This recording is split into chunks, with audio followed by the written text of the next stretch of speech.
प्रथम करंतीय 1 अध्याय।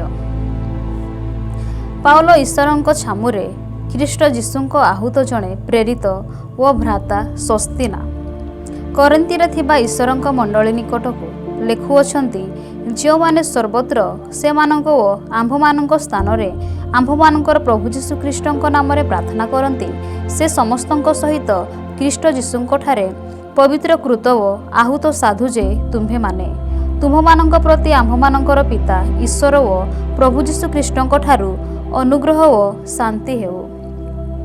ख्रीष्टଙ୍କ द्वारा आशीर्वाद। ख्रीष्ट आंभମାନଙ୍କ ठारे तुमମାନଙ୍କୁ दत्त ईश्वर ख्रीष्ट जीशुଙ୍କ ठारे तुमମାନଙ୍କୁ दत्त ईश्वर जे अनुग्रह सेथि निमंते मु सर्वदा तुमମାନଙ୍କ विषय ईश्वरଙ୍କୁ धन्यवाद देउछि कारण ताहाଙ୍କ ठारे समस्त विषय विशेषतः समस्त प्रकार शिक्षादान और समस्त प्रकार आज्ञा लंघन तुम्हें माने धनवान होइछ। एही प्रकार ख्रीष्टंकर साक्ष्य तुम्हମାନଙ୍କ मध्यरे स्थिरीकृत होइछि। एणु तुम्हें माने आंभମାନଙ୍କ प्रभु जीशु ख्रीष्टंकर प्रकाश निमंते अपेक्षारे थाई कौनसे अनुग्रह दान रे ऊणा पड़ुना। आंभମାନଙ୍କର प्रभु जीशु ख्रीष्टंक दिवसरे जेपरि तुम्हें माने अनिंदनीय हुओ एथिपाई से तुम्भମାନଙ୍କୁ शेष पर्यंत मध्य स्थिर रखिबे। ईश्वर विश्वास जहांक द्वारा तुम्हें माने ताहांक पुत्र जीशु ख्रीष्ट आंभମାନଙ୍କର प्रभुंकर सहभागिता निमंते आहूत होइछ। मंडलीर विभाजन। हे भाई माने आंभମାନଙ୍କର प्रभु जीशु ख्रीष्टଙ୍କ नामरे मु तुम्भମାନଙ୍କୁ अनुरोध करूछि जेपरि तुम्हें माने समस्ते ए कथा कह आउ तुम्भମାନଙ୍କ मध्यरे दलभेद न हेउ किंतु तुम्हें माने एक मनरे ओ एक विचार रे सम्मिलित हुआ। कारण हे मोहर भाई माने क्लोईंग परिजन ठारू तुम्भମାନଙ୍କ संबंध रे मो निकट रे एहा प्रकाश पाइछि जे तुम्भମାନଙ୍କ मध्यरे वाद विवाद अछि। मो कथार भाव एही तुम्भମାନଙ୍କ मध्यरु केही केही कहंती मु पाउलंकर केही केही कहंती मु आफलंकर केही केही कहंती मु क्लेयफंकर आउ केही केही कहंती मु ख्रीष्टंकर। ख्रीष्ट की विभक्त होइछंती तुम्भମାନଙ୍କ निमंते कि पाउल क्रूसरे हत होइथिले किंबा तुम्भे माने कि पाउल नामरे बाप्तिजित होइथिल काले तुम्भे माने मोहर नामरे बाप्तिजित होइछ बोली केही कहिबो। एथिपाई ख्रीष्ट ओ गाय बिना तुम्भମାନଙ୍କ मध्यरे आउ कहारी की बाप्तिस्म देई नाही बोली मु ईश्वरंकु धन्यवाद दिए। आउ स्तिफानंक परिजनंकु मध्य बाप्तिस्म देई अछंती एहा छडा मु आउ कहारी की बाप्तिस्म देई अछि बोली मोर मने पडु नाही कारण ख्रीष्ट मते बाप्तिस्म देबा निमंते प्रेरण कले नाही मात्र सुसमाचार प्रचार करिबा निमंते प्रेरण कले ताहा मध्य वाक्याडंबर नुहे काले ख्रीष्टंक क्रोध व्यर्थ हुए। ईश्वरंक शक्ति और ज्ञानर आधार ख्रीष्ट कारण विनाश प्राप्त हेउथिबा लोकमानंक प्रति क्रूसर कथा मूर्खता मात्र किंतु परित्राण प्राप्त हेउथिबा आंभमानंक प्रति ताहा ईश्वरंकर शक्ति अटे। जेणु एहा लेखा अछि आंभे ज्ञानी मानंकर ज्ञान नष्ट करिबा आउ बुद्धि मानंकर बुद्धि अग्राह्य करिबा। ज्ञानी काहे शास्त्री काहे एही जुगर कार्तिक काहे ईश्वर की जगतर ज्ञान को मूर्खता बोली प्रकाश करिनाहांती कारण ईश्वरंक ज्ञान प्रकाशित हेले हे जगत निज ज्ञान द्वारा ईश्वरंकु जानिबारु प्रचारित प्रसंगर मूर्खता द्वारा विश्वासी मानंकु परित्राण करिबा पाई ईश्वर संतुष्ट हेले कारण जिहुदी माने चिन्ह लड़ती आउ ग्रीक माने ज्ञान अन्वेषण करती किंतु आंभे माने क्रूसरे हत ख्रीष्टंको प्रचार करू जे जिहुदी मानंक निमंते विघ्न स्वरूप ओ विजाति मानंक निमंते मूर्खता स्वरूप किंतु जिहुदी हेउ बा ग्रीक हेउ जे माने आहूत से मानंक निमंते ख्रीष्ट ईश्वरंक शक्ति ओ ईश्वरंक ज्ञान स्वरूप अटंती। जेणु ईश्वरंक मूर्ख विषय मनुष्यर ज्ञान अपेक्षा अधिक ज्ञानपूर्ण आउ ईश्वरंक दुर्बल विषय मनुष्यर बल अपेक्षा अधिक बलवान। कारण हे भाई माने तुम्भମାନଙ୍କ आह्वान विषय भावी देख सांसारिक मतानुसारे अनेक ज्ञानी अनेक क्षमतापन्न बा अनेक कुलीन आहूत होई नाहांती किंतु जेपरि कौनसी मर्त्य ईश्वरंक छामुरे गर्व न करू एथिपाई ईश्वर ज्ञानी मानंकु लज्जा देवा निमंते जगतर मूर्ख विषय सबु मनोनीत कले। पुणी बलवान विषय सबु को लज्जा देवा निमंते ईश्वर जगतर दुर्बल विषय सबु मनोनीत कले। आउ जहा जगत चक्षुरे मान्यगण्य से सबु को व्यर्थ करने निमंते ईश्वर जगतर निज ओ तुच्छ विषय गुड़िक नगण्य विषय गुड़िक मनोनीत कले। किंतु ताहांक हेतु तुम्भे माने ख्रीष्ट जीशुंक ठारे अछ से ईश्वरंक ठारू आम्भमानंक निमंते ज्ञान अर्थात धार्मिकता पवित्रता और मुक्ति स्वरूप होयछंती। अतएव जेपरि लेखा अछि जे दर्प करे से प्रभुंक ठारे दर्प करू। करन्तीय 2 अध्याय क्रूसविध ख्रीष्टंक विचार। अतएव हे भाई माने जेतेबेले मु तुम्भमानंक निकटକୁ जाउथिली सेतेबेले ईश्वरंक निगूढ़ तत्व बकृता किंबा ज्ञानर उत्कृष्टता सहित जे तुम्भमानंक निकटरे प्रचार करिथिली ताहा नुहे। कारण जीशुख्रीष्ट अर्थात क्रूसरे हत जीशु ख्रीष्टंक बिना तुम्भमानंक मध्यरे आउ कौनसी विषय न जानिबाकू मु मनस्थ कली। पुणी मु दुर्बलता भय ओ महाकंप सह तुम्भमानंक मध्यरे थिली। तुम्भमानंक विश्वास जेपरि मनुष्यर ज्ञान उपर स्थापित न होई ईश्वरंक शक्ति उपर स्थापित हुए एथिपाई मोहर शिक्षा ओ मोहर प्रचार ज्ञानर मनोहर वाक्ययुक्त न होई आत्मा और शक्तिर प्रमाण युक्त होइथिला। आत्मांकर ज्ञान तथापि आम्भे माने परिपक्व लोकमानंक मध्यरे ज्ञानर कथा कहू किंतु ताहा एही जुगर ज्ञान नुहे किंबा एही जुगर नष्टकल्प नेतामानंक ज्ञान नुहे मात्र आम्भे माने निगूढ़ तत्व स्वरूप ईश्वरंक ज्ञानर कथा कहूछु। सेही गुप्त ज्ञान ईश्वर आम्भमानंक गौरव निमंते जगतर पूर्व निरूपण करथिले। एही जुगर नेतामानंक मध्यरे केही ताहा जानि नाहांती कारण सेमाने ताहा जानिथिले गौरवमय प्रभुंकु क्रूसरे हत करि नथान्ते।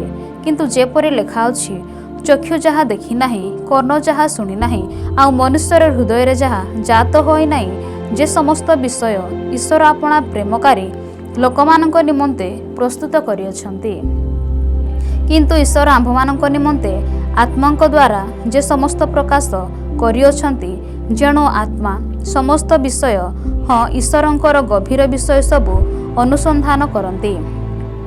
कारण मनुष्यर विषय सबु मनुष्य ठारू थिबा आत्मा बिना आउ किए जाने सेही परि मध्य ईश्वर विषय सबु ईश्वरंक आत्मा बिना आउ केही जाने नाही। जेपरि ईश्वरंक द्वारा आम्भमानंको अनुग्रहरे दत्त विषय गुड़िक आम्भे माने जानि पारू एथिपाई आम्भे माने जगतर आत्मा न पाई ईश्वरंक आत्मा पाइअछु। सेही समस्त विषय मध्य आम्भे माने मनुष्यर ज्ञान द्वारा शिक्षित वाक्य रे कहि न थाउ मात्र आत्मिक विषय सबु आत्मिक विषय द्वारा बुझाई आम्भमानंक आत्मांक द्वारा शिक्षित वाक्य रे कहि थाउ। किंतु सांसारिक मनुष्य ईश्वरंक आत्मांक विषय गुड़िक ग्रहण करे नाही कारण सेही सबु ताहा निकटरे मूर्खता पुणी से सेही सबु बुझी पारे नाही जेणु सेही सबु को आत्मिक भावरे विचार करा जाए मात्र जे आत्मिक मना से समस्त विषय विचार करे तथापि केही तार विचार करे नाही। कारण किए प्रभुंक मन जानी अछंती जे से ताहांकु शिक्षा देई पारे किंतु आम्भे माने ख्रीष्टंक मन पाइअछु। प्रथम करन्तीय 3 अध्याय मंडली रे विभेद। हे भाई माने मो आत्मिक मना लोकंकु कहिला परी तुम्भमानंकु कहि पारली नाही किंतु शारीरिक लोकमानंकु ओ ख्रीष्टंक ठारे शिशुमानंकु कहिला परी तुम्भमानंकु कहिली। मु तुम्भमानंकु दुग्धपान कराइबा अन्य खाद्य देली नाही कारण तुम्भे माने ताहा ग्रहण करबाकू समर्थ नथिल आउ एबे मध्य समर्थ होइनाह जेणु एपर्यंत तुम्भे माने शारीरिक अट कारण जेतेबेले तुम्भमानंक मध्यरे ईर्षा ओ विवाद करिअछि तुम्भे माने कि शरीर रे नुह व मनुष्यर स्वभाव अनुसार कि आचरण करुनाह। जेहेतु जेतेबेले जणे कुहे मु पाउलंकर पुणी आउ जणे कुहे मु आपोलंकर सेतेबेले तुम्भे माने कि शारीरिक नुह आपोल किए पाउल बा किए से माने तो सेवक मात्र जे मानंक द्वारा प्रत्येकंकु प्रभु जे परे देई अछंती तद अनुसारे तुम्भे माने विश्वास करिअछ। मु रोपण करिअछि आपोल जलसेचन करिअछंती किंतु ईश्वर वृद्धि साधन करिअछंती। अतएव जे रोपण करे किंबा जे जलसेचन करे से किछि नुहे मात्र बुद्धि साधन करी जे ईश्वर से सार जे रोपण करे व जे सेचन करे से दुहें एक, किंतु प्रत्येक जन आपणा परिश्रम अनुसार निजर पुरस्कार पाइब। कारण आम्भे माने ईश्वरंक सहकर्मी, तुम्हें माने ईश्वरंक क्षेत्र, ईश्वरंक गृह। मते दत्त ईश्वरंक अनुग्रह अनुसारे मु जणे बुद्धिमान गृह निर्माणकारी तुल्य भित्तिमूल स्थापन करिअछि। अन्य जणे ताहा उपरे निर्माण करुअछन्ति, किंतु प्रत्येक लोक ताहा उपरे किपरि निर्माण करन्ति से संबंध रे सावधान हेउ। कारण जो भित्तिमूल स्थापित होइअछि ताहा व्यतीत अन्य भित्तिमूल केही स्थापन करि पारे नाही, सेही भित्तिमूल ख्रीष्ट जीशु। किंतु जदि केही सेही भित्तिमूल उपरे सुना रूपा बहुमूल्य पत्थर काठ घास बा छण देई निर्माण करे, ताहा हेले प्रत्येक जनर कर्म कि प्रकार ताहा प्रकाश पाइब। कारण सेही दिन ताहा प्रकाश करिब, जेणु सेही दिन अग्नि सहित प्रकाशित हेब। आउ प्रत्येक लोकर कर्म कि प्रकार सेही अग्नि परीक्षा करिब। जे जहा निर्माण करिअछि तार सेही कर्म जदि रहिब तेबे से पुरस्कार पाइब। जदि काहारी कर्म पड़ीजीव तार क्षति हेब, तथापि से निजे रक्षा पाइब, किंतु ताहा अग्नि मध्य देई गमन कला परि हेब। तुम्हे माने कि जानो नाही जे तुम्हे माने ईश्वरंक मंदिर आ ईश्वरंक आत्मा तुम्भमानंकर अंतर रे वास करंती। जदि कौनसी लोक ईश्वरंक मंदिर को नष्ट करे तेबे ईश्वर तांकु नष्ट करिवे। कारण ईश्वरंक मंदिर पवित्र, सेही मंदिर तुम्हे माने। केही आपणक प्रवंचना न करू। जदि कौनसी लोकर एही जुगरे तुम्भमानंक मध्यरे आपणाकु ज्ञानी बोली मने करे तेबे से जेपरि ज्ञानी होई पारे एथिपाई से मूर्ख हेउ। कारण एही जगतर ज्ञान ईश्वरंक निकटरे मूर्खता। जेणु लेखा अछि से ज्ञानी मानंकु सेमानंकर धूर्ततारे धरंती। पुनश्च ज्ञानी मानंकर तर्क वितर्क ओसार बोली प्रभु जानती। अतएव केही मनुष्य ठारे गर्व न करू। कारण समस्त विषय तुम्भमानंकर पाउलो कुह कि आपोलो कुह कि केफा कुह, जगत कहू कि जीवन कहू कि मरण कहू, वर्तमान विषय कहू कि भविष्यत विषय कहू, समस्त ही तुम्भमानंकर। प्रथम करन्तिय 4 अध्याय। प्रेरित मानंकर सेवा कार्य। लोके आम्भमानंकु ख्रीष्टंकर परिचारक पुणी ईश्वरंक निगूढ़ तत्पर भंडार घरिया बोली मने करंतु। आउ भंडार घरिया विषय रे एहा नितांत आवश्यक जेपरि जे विश्वस्त देखा जाए, किंतु तुम्भमानंक द्वारा किंबा कोनोसी लौकिक विचार सभा द्वारा विचारित हेबा मो पक्षर अति सामान्य विषय। एपरिकी मु निजे सुधा निजर विचार करे नाही। कारण मु निज विरुद्ध रे किछि जाने नाही, तथापि एथिरे मु निर्दोष बोली प्रमाणित होई नाही। किंतु जे मोहर विचार करंती से प्रभु। जेणु समयर पूर्वे प्रभुंक न आसीबा पर्यंत कौनसी विषय विचार कर नाही, से अंधकार गुप्त विषय गुड़िक आलोकरे देखाइबे, पुणी हृदयर संकल्प समस्त प्रकाश करिवे। सेतेबेले प्रत्येक जन ईश्वरंक ठारु प्रशंसा पाइब। हे भाई माने, मु तुम्भमानंक शिक्षा निमंते एही सब कथा मो निजकु ओ आपोलोंकु लक्ष्य करी दृष्टांत देली। जेपरि जहा लिखित अछि ताहा अतिक्रम कर नाही। एहा तुम्भे माने आम्भमानंक ठारु शिक्षा कर, पुणी जेपरि तुम्भमानंक मध्यरु केही जनकर सपक्ष ओ अन्य जनकर विपक्ष होई गर्व न हुओ।